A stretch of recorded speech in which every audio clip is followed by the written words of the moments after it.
Okay, so today we're going to look at explicit definitions of arithmetic and geometric sequences. All right, so what does that mean? What is an explicit definition? It is a definition that allows you to find any term you want in a sequence. So for example, you're given a sequence of 5 numbers. You want to find the 100th term, okay? Well, if you had to use the recursive definition for this, if you're given 5 terms, you need to find the 6th one, so you can find the 7th one, so you can find the 8th, then the 9th, then the 10th, which is a very long process. The explicit definition lets you skip that, and it lets you find any term you want with just a quick formula. Okay, so if you want to find the 100th term, it would take you a quick little formula to do, and you can find the 100th term. Okay, how does it do this? It does it 2 ways. One, if you have an arithmetic sequence, here's your formula. Now, just a quick recap, just to make sure you understand these pieces. U sub n is a general term, U sub 1 is the first term, D is the common difference, and n is a term number. Okay, we're going to get to those in just a second, just in case you forgot what these were. In just a little bit, we'll give you a vocab recap. All right, then you have the geometric explicit definition. Okay, so now you have U sub n is equal to U sub 1 times r to the n minus 1 power. All right, now 2 things to note, or actually 1 thing to note about these 2 things, these 2 formulas, is first, you're going to be given both these formulas on summatives. Okay, so you don't have to memorize the formula. You will have to be able to distinguish between the 2 of them. The easiest way to do that is D stands for common difference, and the common difference is related to an arithmetic sequence. Whereas R stands for common ratio, and common ratio refers to a geometric sequence. And that's how you can tell the difference. Okay. So just in case you need a vocab recap on the terms that are in, or the variables that are in both the arithmetic and geometric explicit definitions, here we go. So U sub n is a general term in the sequence. It's generally the term that you're looking for. If you're looking for the 100th term, it would be U sub 100. Okay, but since we don't always know which term we're looking for, we say U sub n. U sub 1 is the first term in the sequence. The n value is the term number, so whatever term you're looking for. Again, if it's the 100th term, the n would be 100. D is the common difference, and then R is the common ratio. So these are all the terms that make up both the arithmetic and geometric explicit definitions. All right, moving on. So the first thing we're going to have to do is write the explicit definition for this sequence. So step 1, you have to figure out which formula you want to use. There are 2 again. There is the arithmetic or geometric. In this case, our sequence is 4, 7, 10, and 13. It's increasing each time by 3, which means it must be an arithmetic sequence. Okay. So then step 2 is you're going to plug in what you know into your formula. Sorry about that. Okay, so we're given our sequence, you're given our formula for an arithmetic explicit definition, and you start plugging stuff in.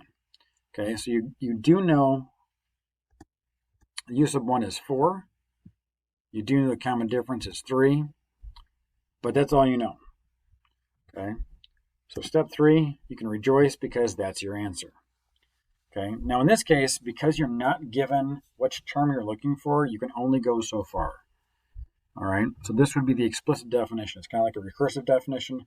This is the formula you would use, or this is the specific terms you would use to find a term in this particular sequence. Okay. If you're given finding out which term it is, you can start filling in other values to find out what the actual term number is. Okay. All right, let's try it again. So we have 5, -10, -20, and -40 as our sequence.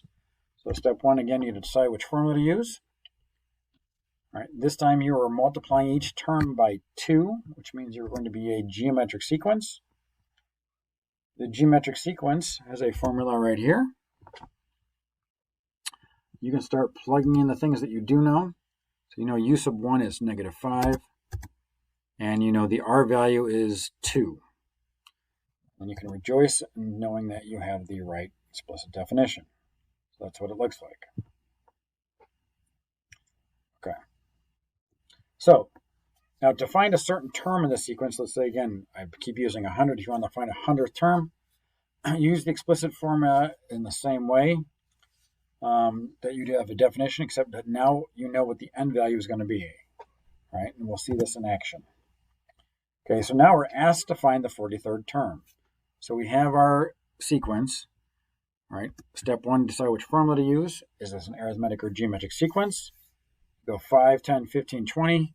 You're increasing by 5 each time, so it must be an arithmetic sequence. So here is the explicit definition of an arithmetic sequence. We're going to plug in what we know. Okay. So we do know that the end value is 43. We do know that u sub 1 is 5. We do know the common difference is also 5. We know the end value is 43. Okay. So the u sub 43 is kind of just a formatting thing. We don't actually use the 43, that u sub 43 in solving the problem. Everything we're going to do is on the right-hand side. You will want a calculator for these things. If you don't have a calculator out in front of you, grab one. Okay. You can use your iPad calculator, whatever you need to use. Okay. So we do order of operations for this. You got 43 minus 1 is 42. You're going to multiply 42 times 5 and then add 5 at the end. So you'll get 215. Okay. Common mistake students make in these types of problems is they do the adding part first. So they'll add 5 plus 5 to get you 10.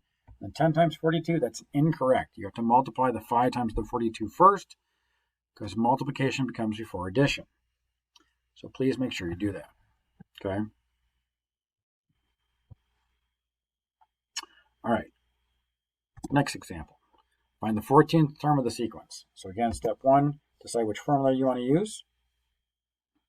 Okay, so we got 1/2, 2, 8, 32. In this case, we are multiplying everything by 4. So that must mean it's going to be a geometric because it has a common ratio.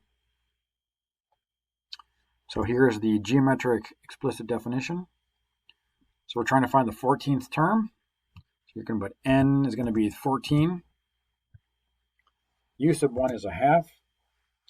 The r value is 4. And the n value again is going to be 14. All right, like before, we're just going to use the right-hand side. The u sub 14 is kind of just like, again, a formatting thing. So another common mistake students make is after you subtract the 14 minus 1 to get 13 as your exponent, students will make the mistake of doing 1/2 times 4. Well, that's not correct. The exponent of 13 has to be used on the 4, so you got a 4 to the 13th power, and then you multiply by 1/2. Okay, so again, use your calculator to figure this out.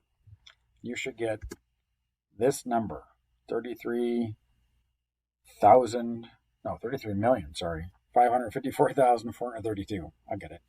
Now, the last two problems are done. It's really important that you, if you didn't, that you actually go ahead and use your calculator and find those answers. The reason being is students sometimes don't know the right buttons to push in the right order. So if you're doing the wrong thing and getting the wrong answer, and you don't know it because you haven't tried it yet, that's a problem. So if you haven't gone through the last problem that we just did and this problem that we just did, go back, use the formulas with your calculator to find out if you're punching the buttons in to get the correct answer. Because using a calculator is a skill. You need to do these things. Okay? So, hopefully you've done that by now. Let's move on. So this time we're trying to find the 99th term in the sequence. You have negative 24, negative 22, negative 20, negative 18.